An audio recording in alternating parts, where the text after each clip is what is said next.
Friends, कैसे हैं आप सभी? आई होप अच्छे होंगे और खूब मन लगा के पढ़ाई कर रहे होंगे। तो फ्रेंड्स, आज हम पढ़ेंगे जीन पियाजे जी के संज्ञानात्मक विकास का सिद्धांत। तो फ्रेंड्स, जिन लोगों का सीटेट इस बार क्लियर नहीं हुआ है, सीटेट रिपीटेड देना चाहते हैं, उनके लिए ये वीडियो बहुत ही इंपॉर्टेंट होने वाली है। तो फ्रेंड्स, वीडियो को अंत तक देखिएगा, वीडियो को लाइक शेयर कर दीजिएगा। अगर आप चैनल पर नए हैं तो चैनल को सब्सक्राइब कर लीजिएगा और बेल आइकन को प्रेस कर लीजिएगा, जिससे कि आप तक नोटिफिकेशन पहुंच जाए। और वीडियो को अंत तक देख के बताइएगा आपको वीडियो कैसी लगी। तो फ्रेंड्स, आइए बात करते हैं हम जीन पियाजे जी के बारे में। ठीक है, जीन पियाजे जी ने क्या दिया है? संज्ञानात्मक विकास का सिद्धांत दिया है। किसने दिया है? जीन पियाजे जी ने दिया। सबसे पहला क्वेश्चन जो आपका बनता है वो बनता है कि संज्ञानात्मक विकास का सिद्धांत किसने दिया है? तो किसने दिया है? जीन पियाजे जी ने दिया है। ठीक है, आपका सबसे पहला क्वेश्चन है। ये कहाँ के रहने वाले हैं? तो ये स्विट्जरलैंड के रहने वाले हैं, मनोवैज्ञानिक हैं। ठीक है, आइए नेक्स्ट देख लेते हैं। नेक्स्ट क्या है हमारा? जीन पियाजे जी का संज्ञानात्मक विकास। जीन पियाजे जी स्विट्जरलैंड के मनोवैज्ञानिक थे। बालकों में बुद्धि का विकास किस प्रकार से होता है? इन्होंने ये रिसर्च किया है। ये रिसर्च इन्होंने किस पर किया है? इन्होंने अपने स्वयं के बच्चों पर खोज का विषय बनाया है। किसने? जीन पियाजे जी ने। कहाँ के रहने वाले हैं? स्विट्जरलैंड के रहने वाले हैं। और बालकों में बुद्धि का विकास किस प्रकार से होता है, इस पर रिसर्च करा है इन्होंने। इन्होंने रिसर्च करने के लिए अपने स्वयं के बच्चों पर ही रिसर्च किया है कि किस प्रकार बुद्धि का विकास होता है, बच्चे किस प्रकार से वातावरण में एडजस्ट करते हैं, किस प्रकार सीखते हैं, वो सब इन्होंने बताया है। ठीक है, आइए देखते हैं वो क्या-क्या है। तो इन्होंने क्या-क्या दिया हुआ है? जीन पिया स्कीमा, आत्मसातीकरण, समायोजन, समावेशन, अनुकूलन, संतुलितकरण। ठीक है, तो सबसे इम्पोर्टेंट जो टॉपिक है वो ये 3 है। ये 3 आपको एग्जाम में क्वेश्चन मिलते ही मिलते हैं कि आत्मसातीकरण किसने दिया है? तो किसने दिया है? जीन पियाजे जी ने दिया। स्कीमा किसका है? जीन पियाजे जी का है। समायोजन किसका है? तो जीन पियाजे जी का है। ठीक है, ये सारी चीज़ें जीन पियाजे जी ने दी है। कि बच्चा किस प्रकार से सीखता है, वातावरण में कैसे रहता है, उसकी बुद्धि का विकास किस प्रकार से होता है, समावेशन, अनुकूलन, संतुलितकरण, ये सारी चीज़ें किसने दी है? तो जीन पियाजे जी ने दी है। तो आत्मसातीकरण की डेफिनेशन क्या होगी? तो आत्मसातीकरण वो है जो पूर्व ज्ञान को नए ज्ञान से जोड़ते हैं बच्चे, उसी को आत्मसातीकरण कहलाता है। ठीक है, आत्मसातीकरण किसे कहते हैं पता हो गया? बिल्कुल सिंपल भाषा में समझा रही हूँ मैं, आप लोगों को अच्छे से समझ में आएगा। तो पूर्व ज्ञान को नए ज्ञान से जोड़ना ही आत्मसातीकरण कहलाता है। ठीक है, समायोजन देखते हैं। समायोजन जो है आपका, जब बालक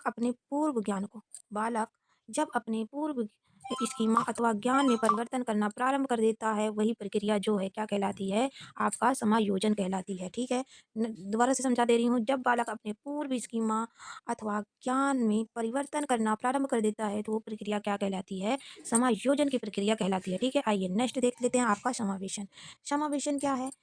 पियाजे के संज्ञानात्मक सिद्धांत के अनुसार जो समावेशन है, वो प्रक्रिया जिसके द्वारा संज्ञानात्मक संरचना को क्या करता है? संशोधित करता है। संशोधित करता है तो समझ लेना वो क्या है? समावेशन की प्रक्रिया कहलाती है। ठीक है, क्या कहलाती है? समावेशन की प्रक्रिया। जब उसमें आ जाए संशोधित तो समझ लेना क्या है? समावेशन।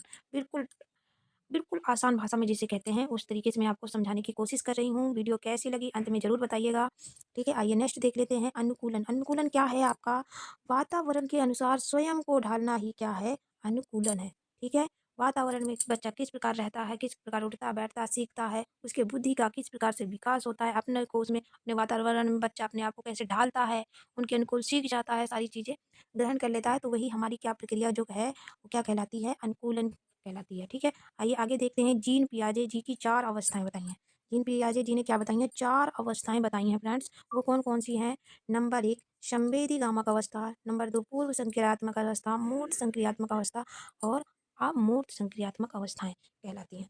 ठीक है, तो ये बहुत ही इम्पोर्टेंट टॉपिक है। इसमें से बहुत क्वेश्चन आते हैं जीन पियाजे जी के। तो फ्रेंड्स, आप बताइए कि जो ये संवेदी कामक अवस्था है कब से कब मानी जाती है? तो फ्रेंड 0 से 2 वर्ष मानी जाती है।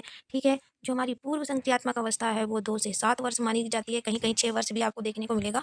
तो जो आपको क्वेश्चन में मिले उसको आप राइट आंसर लगा सकते हैं। अगर 7 है तो 7 लगाइएगा, 6 है तो 6 ही लगाइएगा।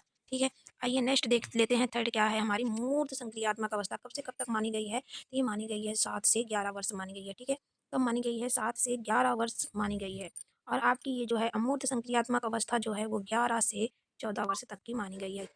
ठीक है, आइए दोबारा से एक बार रिपीट कर लेते हैं सारी चीज़ें। ठीक है, ये है जीन पियाजे का संज्ञानात्मक विकास। ठीक है, किसका है? जीन पियाजे जी का है। ये कहाँ के रहने वाले हैं? तो ये स्विट्जरलैंड के रहने वाले हैं। कहाँ के रहने वाले हैं? तो स्विट्जरलैंड के रहने वाले हैं। इन्होंने क्या रिसर्च किया है? बालक में बुद्धि का विकास किस प्रकार से होता है, इन्होंने स्वयं के बच्चों पर रिसर्च करा है। ठीक है, इन्होंने क्या-क्या दिया है जीन पियाजे जी का, इनका है स्कीमा, आत्मसातीकरण, समायोजन, समावेशन, अनुकूलन और संतुलितकरण, ठीक है। आगे क्या है आत्मसातीकरण किसे कहते हैं? तो पूर्व ज्ञान को नए ज्ञान से जोड़ना ही आत्मसातीकरण कहलाता है, ठीक है। आगे हमने क्या देखा था समायोजन, समायोजन की डेफिनेशन क्या है? जब बालक अपने पूर्व स्कीमा अथवा ज्ञान में परिवर्तन करना प्रारंभ कर देता है, तो वह प्रक्रिया समायोजन कहलाती है, ठीक है। आगे नेक्स्ट देखते हैं समावेशन। पियाजे के संज्ञानात्मक सिद्धांत के अनुसार जो है वह प्रक्रिया जिसके द्वारा संज्ञानात्मक संरचना को क्या करता है संशोधित किया जाता है वही समावेशन कहलाती है। आगे क्या है अनुकूलन, अनुकूलन जो है वातावरण के अनुसार स्वयं को ढालना क्या कहलाता है अनुकूलन कहलाता है। पियाजे जी ने कितनी अवस्थाएं बताई हैं? तो पियाजे जी ने 4 अवस्थाएं बताई हैं, संवेदीगामक अवस्था, पूर्व संक्रियात्मक अवस्था, मूर्त संक्रियात्मक अवस्था और अमूर्त संक्रियात्मक अवस्था। संवेदीगामक जो बताया गया आपका 0 से 2 वर्ष बताया गया, पूर्व संक्रियात्मक 2 से 7 बताया गया है, मूर्त संक्रियात्मक 7 से 11 वर्ष बताया गया है और अमूर्त संक्रियात्मक अवस्था जो है 11 से 14 वर्ष बताया गया, ठीक है। कहीं-कहीं 6 मिल जाता है, कहीं-कहीं।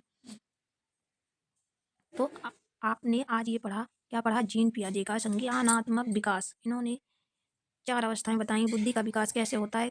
तो फ्रेंड्स आप लोगों को वीडियो कैसी लगी? कमेंट बॉक्स में कमेंट करके ज़रूर बताइएगा। आज के लिए बस इतना ही, फिर मिलते हैं नेक्स्ट वीडियो में।